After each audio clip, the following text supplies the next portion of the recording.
E o ex-governador do Rio de Janeiro, Sérgio Cabral, foi libertado após 6 anos de prisão.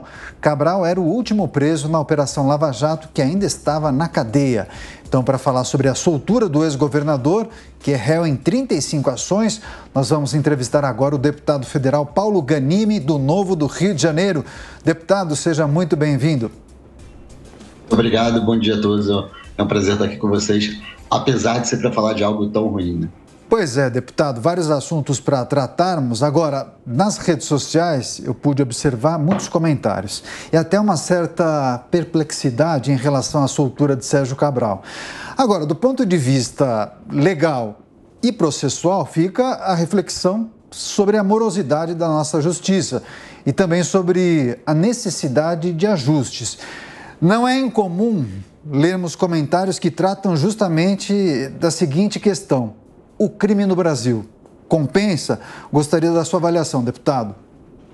Olha, essa medida faz as pessoas acreditarem que sim, né? Porque, na verdade, você tem toda a razão, foi uma prisão preventiva que deveria ter sido julgado todo o processo a tempo dela ser convertida numa prisão permanente. Não há dúvidas, inclusive ele é réu, confesso, ele fez acordo para devolver recursos, disse inclusive que era viciado, né, em propina, em roubo. Então, assim, é uma vergonha, né? Você tem razão quando você fala, olha, o problema maior é a morosidade da justiça.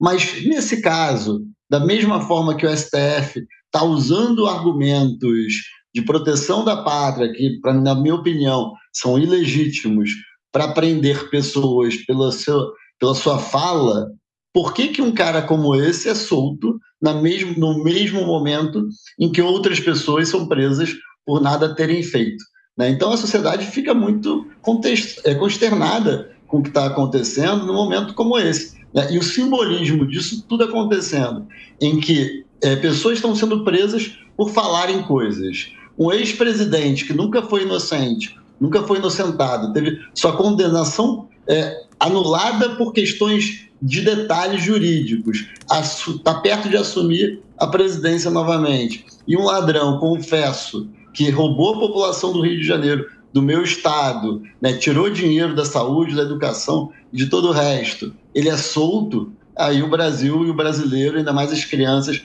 devem pensar o quê? O crime compensa. É uma pena, não é o que eu acredito, mas é essa mensagem que o nosso judiciário entrega para a população brasileira. Pois é, situação extremamente delicada. A gente segue nessa entrevista especial com o deputado federal Paulo Ganimi, do Novo do Rio de Janeiro. Jornal da Manhã, 8h42. Repita. 8h42. É isso, estamos entrevistando o deputado federal Paulo Ganimi, do Novo do Rio de Janeiro, repercutindo justamente a decisão da Justiça que optou pela soltura de Sérgio Cabral. Agora com você, Elis. Faço a minha pergunta, vou passar direto então para o coronel. Será que isso vai virar um hábito aqui no país em relação à soltura de Cabral? Eu espero que... Primeiro, deixa eu dar bom dia para o Paulo. Paulo, bom dia para você, é uma satisfação tê-lo aqui na Jovem Pan. Eu queria fazer um comentário, viu, Elisângela? E queria que o Paulo Ganimi ele participasse desse comentário. Essa atual legislatura, que vai se encerrar agora no dia 31 de janeiro, porque a posse dos deputados federais ocorre no dia 1º de fevereiro, eu sou testemunha, e o Paulo também de que nós tentamos de todas as formas minimizar esse item, impunidade. A campanha de 2018... ela teve vários conteúdos, mas um deles que foi marcante, eu acho que acredito que em todo o Brasil, foi a questão da impunidade. Até porque, recentemente, em 2018, nós tínhamos visto a soltura do Lula, que ficou preso mais de 700 dias lá em Curitiba. Ele foi solto, foi liberado e veio para disputar, não conseguiu disputar a eleição, mas ele quase que participou e colocou ali o Haddad para poder disputar essa eleição. Mas nós tentamos a todo custo acabar com a impunidade de diversas formas. E uma delas era a questão da prisão em segunda instância. O Paulo vai lembrar disso. Foi montada uma comissão especial e essa comissão, infelizmente, não andou. Paulo, e aí eu queria um comentário seu. Eu, sinceramente, em nenhum momento vi o Congresso, ou especificamente a Câmara dos Deputados, com força suficiente, força política, votos suficiente para poder avançar a questão da segunda instância. E que avaliação você faz agora, Paulo? Você acha que esse novo Congresso, que começa dia 1º de fevereiro, consegue fazer esse assunto andar? Coronel Tadeu, bom dia, é um prazer estar aqui com você também. E eu diria que você tem toda a razão. Quando nós fomos eleitos deputados, foi justamente em 2018, nessa ânsia da população de combater a corrupção. Essa foi a principal pauta de 2018, tanto para a eleição para deputado, senador, até mesmo para presidente da República. Mas, infelizmente, não teve espaço. E eu lembro até de manipulações em comissões, como você mencionou, que estava prestes a votar tanto a questão da prisão em segunda instância quanto do foro privilegiado, e lideranças trocaram, tentaram mudar, quem participava das comissões, justamente para isso. Não me recordo exatamente qual dos dois temas, mas eram temas ligados ao combate à corrupção e que não havia interesse de algumas lideranças políticas para que isso acontecesse. E agora, em 2022, eu fui candidato ao governo do Rio de Janeiro e a pauta combate à corrupção foi uma pauta muito difícil de ser explorada junto ao eleitorado, junto à população. Eu acredito, até falei isso no plenário da Câmara recentemente, que a população meio que já cancelou os políticos em termos de corrupção. Então agora todo mundo é corrupto mesmo, dane-se isso, e vamos considerar isso. E eu acho que esse tema agora não vai ser, tanto no Congresso Nacional quanto no Poder Executivo, uma pauta relevante, até porque quem assume a presidência da República não tem isso como tema seu. Pelo contrário, nunca, jamais na sua história confirmou ou fez algum tipo de culpa pelo que aconteceu em seus governos, tanto cometido por ele, como também pelas suas equipes. Então, eu acho muito difícil, pelo contrário, eu vejo, inclusive, uma deterioração desse tema daqui para frente, e até mesmo a gente teve um reflexo disso recentemente, ainda nessa legislatura, quando a Câmara aprovou uma revisão da lei das SAs, reduzindo de 36 para um mês a questão da quarentena para assumir cargos em estatais. Então, assim, eu acho que a gente tem aí eu falei lei das SAs, não, lei das estatais, né? Me corrijo aqui. Então, assim, na verdade, a gente tem aí uma deterioração, na minha opinião, do tema do combate à corrupção, e até mesmo a gente teve, nessa legislatura, apesar dos esforços de muitos deputados como eu e você, também uma redução da lei da improbidade administrativa, que foi, para mim, um grande atraso no combate à corrupção. Então, assim, a gente tem, sim, a população que clama por isso, ou clamava por isso, como eu mencionei, já não é mais um tema tão relevante assim para a população brasileira, mas a gente não vê as lideranças políticas do Brasil interessadas nesse tema. E, para concluir aqui, eu sou do estado que teve 5 governadores presos.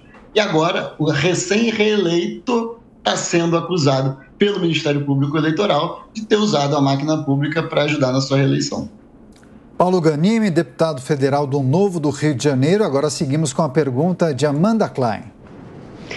Deputado, bom dia. Acho que o senhor traçou um bom cenário e parece muito contraditório, porque a gente tem um governo que foi eleito, o governo Bolsonaro, em 2018, justamente com a bandeira de combate à corrupção, mas não houve avanços nessa área. Arrisco dizer até que houve retrocesso. O senhor mesmo acabou de especificar aqui. A lei de improbidade administrativa foi flexibilizada, foi mudada, mesmo a lei das estatais, que interessava a toda a classe política, tanto é que a aprovação aconteceu por larga maioria. A gente teve a desmobilização, o desmonte da Lava Jato, a indicação para a Procuradoria-Geral da República de um procurador que não constava na lista tríplice, politização e ingerência na Polícia Federal, e alguns desses quesitos, aliás, foram mantidos no governo do PT, independência e autonomia de investigação do Ministério Público e da Polícia Federal, tanto é que se conseguiu avançar enormemente na Operação Lava Jato a partir de 2014, justamente no governo do PT, e, ironicamente, ela foi desmontada, desmobilizada justamente no governo Bolsonaro. Não houve ímpeto desse governo, não houve interesse, desejo em que se avançasse nas pautas de combate à corrupção? Bom, eu acho que você está fazendo uma pergunta para mim novamente, porque você falou deputado, tem 2 deputados aqui, ficou um pouco difícil. Eu acredito que realmente nesse tema, esses 4 anos ficaram muito a desejar. E eu não acredito que o que aconteceu no governo do PT tenha sido por uma vontade do governo de fazer algo para combater a corrupção, mas talvez muito mais por uma arrogância de achar que isso jamais chegaria nos seus pés ou no seu colo, né? Então a gente viu aí, sim, concordo com você, quando você disse que vários temas legislativos aconteceram em governos passados, quando esses governos, inclusive, depois foram alvos de algumas medidas que eles mesmos aprovaram ou deixaram aprovar ao longo do seu governo. Mas eu vejo agora uma preocupação muito grande, né? Uma ânsia, não sei se é de vingança ou de pelo menos um pouco mais de consciência de que talvez não seja tão simples assim governar o país, e me preocupa muito que essas medidas, como a gente viu agora, né, que não foi uma coisa endereçada por esse governo, mas foi já pelo novo governo, essa questão da mudança da lei das estatais, né? Então, o que vai acontecer? Se antes da posse a gente já viu isso, o que vai acontecer a partir do dia 1º de janeiro, em que a gente vai ter aí, né, uma liderança política no Poder Executivo, talvez aí em consonância com o Congresso Nacional, que eu confesso que eu não sei qual vai ser o apetite do novo Congresso. Esse negócio de que muita gente falou, inclusive depois do primeiro turno, a maioria que foi eleita, uma maioria de direita, uma maioria alinhada com o Bolsonaro, é importante até ouvir isso de amigos, de conhecidos, talvez eleger o Lula seja bom porque vai ter aí um equilíbrio de forças. Isso é mentira. A gente sabe muito bem disso, né? Que 2/3 ou mais até daqueles que foram eleitos aí na onda bolsonarista esse ano que vem já vão estar na base do governo Lula. Isso acontece em todos os governos. Quem tem a caneta, quem tem o poder, o governo, ele consegue uma maioria no Congresso rapidamente. Então, acredito eu que aquilo que o governo quiser pautar no ano que vem, vai conseguir pautar. E eu tenho muito receio que, seja do lado legislativo, para mais retrocessos como esse, da lei da improbidade administrativa, da lei das estatais e tantas outras, a gente tenha também na própria execução, né? A gente vê aí com a indicação do Mercadante para a presidência do BNDES e outros tantos, Fernando Haddad como ministro da Fazenda, né? A gente não está vendo aí um reconhecimento desse novo governo que se inicia a partir do ano que vem, que um reconhecimento dos erros cometidos no passado. Pelo contrário, a gente vê um acirramento, né, e um exagero ainda mais. Aquela carta para o povo brasileiro, Lulinha, Paz e Amor, que a gente viu em 2002, que tentou ali se disfarçar de um movimento um pouco mais de centro, agora não. Agora, ele não prometeu isso na campanha, isso é verdade, pelo contrário, falou, e muita gente fingiu acreditar que agora, não, mas ele está dizendo isso só eleitoralmente, quando chega lá vai ser algo moderado. Não está sendo. Antes da posse, já não está sendo Lulinha, Paz e Amor, já não está sendo algo ponderado. Imagina depois da posse. Essa é a minha preocupação. Isso vale para a política econômica, vale também para os temas ligados à corrupção. A soltura de Sérgio Cabral, também o combate à corrupção e as expectativas para o governo Lula, em destaque nessa entrevista com Paulo Ganimi, deputado federal do Novo do Rio de Janeiro, a quem agradecemos mais uma vez pela participação. Deputado, bom dia para o senhor. E, por favor, volte mais vezes aqui à Jovem Pan News.